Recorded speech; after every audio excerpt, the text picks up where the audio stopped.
Hey everyone, welcome to the Hair Transplant Channel. My name is Joe Tillman and you're watching the official YouTube channel for hairtransplantmentor.com.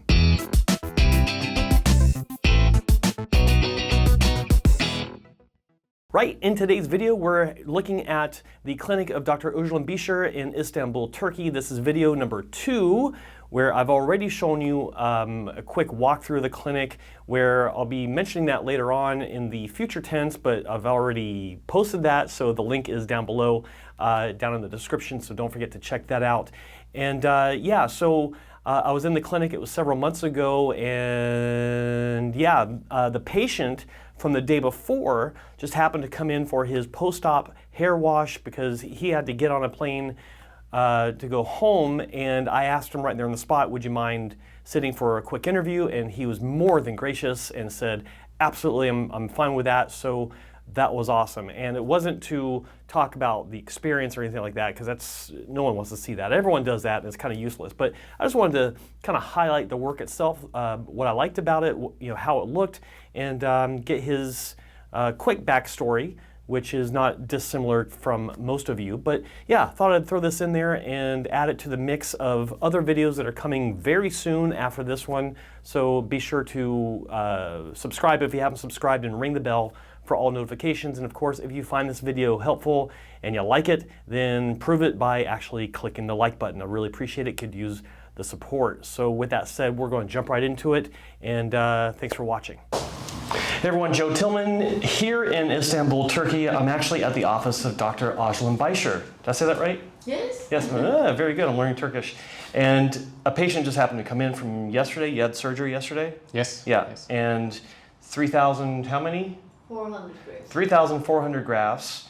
And it's an interesting case because she's telling me about some of the details of it, which I might talk about later. But for time's sake, he needs to get out of here so he can head home to Taiwan. He came all the way from Taiwan just for Dr. Biçer, and what I like about his case, it's the kind of case that when it grows out, if it's done right, it'll look really natural because he has not just fine hair, but Dr. Biçer said that it's some of the finest hair she's ever seen, which actually allows for a more natural result, which is what we all want. So let's go ahead and take off the hat, if you don't mind. I'll just do it the way I told you here. So we flip it up like this, nice and careful. Just like that. Just see how I did that? That's why you should take your hat off. Nice and careful. What I like about this is the hairline shape. Do we have that? Yeah. So the hairline shape is not what you would find at some clinics in Turkey that don't know how to do hairlines. And I made a video about this before, not too long before I came here, because this was on my mind. The link will be down below in the description if you want to check that out. It's a pretty good one. But what's nice is she's got the density higher at the front, as should be, and then it's gradually decreased towards the back of the mid-scalp. It's a little anterior of the mid-scalp. And she was telling me that there's a forelock in the front. So she didn't pack them into this area in the central region because there's already native hair there. But I saw the before images, and if Dr. Biçer will send those to me, I'll throw those up on screen as well so you can have an idea of where he started.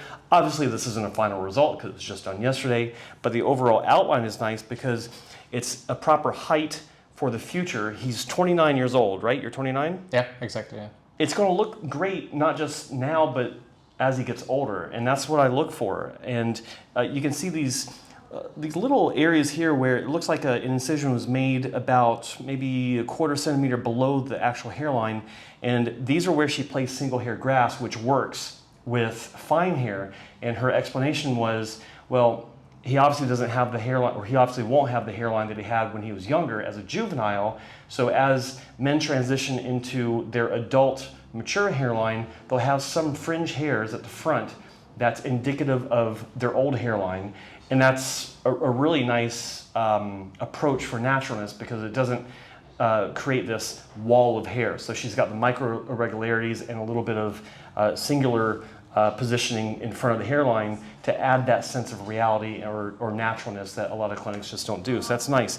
And then ultimately, she hit these corners right here without blunting off the angle, which a lot of clinics will do. This takes into account the future. He's not going to be 29 forever. He's going to be old like me at one time, and it's going to have to look natural as he gets older. So that's really nice.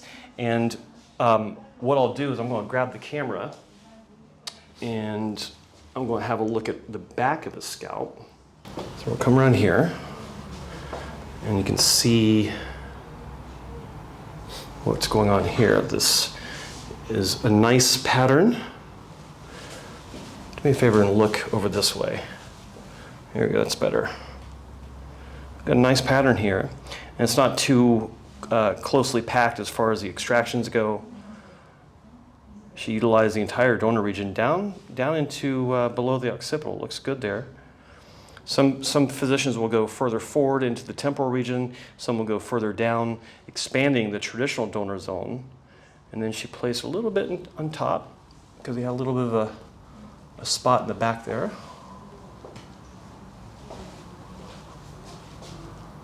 And looks good. Looks like it's having trouble focusing because of the lighting, but overall you get an idea of what he's dealing with. You were telling me earlier about your journey. Why don't you start from the beginning? Like, you decided what? You're losing your hair and you want to do something about it? Exactly. So I was losing some hair actually for some time now. And first I went to my doctor and he told me to try minoxidil. And I did that. At first it helped me very well. So for like 3 years I was very happy. But then the hair loss got more severe. So especially the last one and a half year, I lost a lot of hair, and I finally decided that minoxidil won't cut it. So I started looking, and online you see a lot of ads of different hair clinics, and I just started to look into the topic. And yeah, actually it took me some time. So I spent like 2 or 3 months researching the clinics and doctors that are available. And finally, after some long time of researching and many good reviews of Dr. Biçer, and especially what made it for me the right choice was that she does a lot of the work herself. She's there with me almost the whole time. And she only does one operation per day.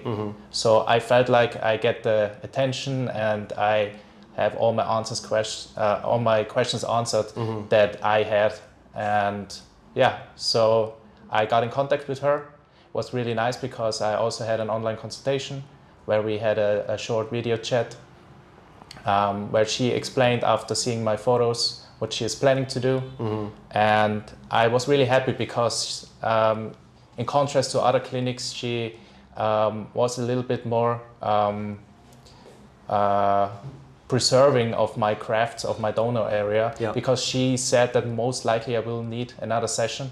So she wanted to preserve some grafts so that in the future, if it needs to be, I still have enough left to do another session. Right, excellent. Okay. Especially because I'm still 29. Yeah. It's a little bit young for a hair transplant, I think, and there will be surely more hair be falling out in the future. So I like to have some reservoir left of grafts. Yeah, of course. You don't want to deplete in one session. And I want to make it clear, this isn't a commercial for Dr. Biçer and her results, because if you're a follower of my channel, you know that I'm not a big fan of having interviews with patients right after surgery because you don't know the results. But in this particular case, I am here to review results of other patients that will be coming in, and I'm going to be looking at her facilities, and I've already had a pretty good look so far, and I like what I see. But the context of this is going to be put against the fact I'm looking at other results live in person. I'll be able to tell, for myself what kind of work she really does compared to just talking to patients right after surgery that so many other clinics do and expecting you to think that it leads to a great result, because we don't know what the result is going to be in any surgery right after surgery. But in this case, like I said, putting it in context with other results that are fully grown out, which I will be documenting for you guys to see. So just want to make that clear. That's not a commercial about this. It's a commercial about the future. It's not even a commercial, but it is what it is. So there you go. On to more information coming up and checking out the clinic with Dr. Özlem Biçer. Thumbs up. You're in Turkey, man. You got thumbs up. All right. Right, like I said, it's not a commercial for the actual results because we don't know what the result is. But again, just want to talk to that patient and get a quick backstory and have an actual overview of the work one day post-op. I liked it. I thought it looked really good, and we'll be finding out later on. I'm going to ask the clinic, Dr. Biçer, for photos and or video of the patient all the way from Taiwan. Hopefully he'll be able to supply that and give us an update on his result. And I'll be putting that in with a couple of the other results that I talked to, or patients I talked to while I was in the clinic where the result wasn't fully grown out. You probably haven't seen that video or those videos because they have not been released yet, but they will be. So again, if you're not subscribed, subscribe, click that bell so you get notified of when those videos come out. And yeah, so that's it. We're out of here, and thanks for watching. Peace.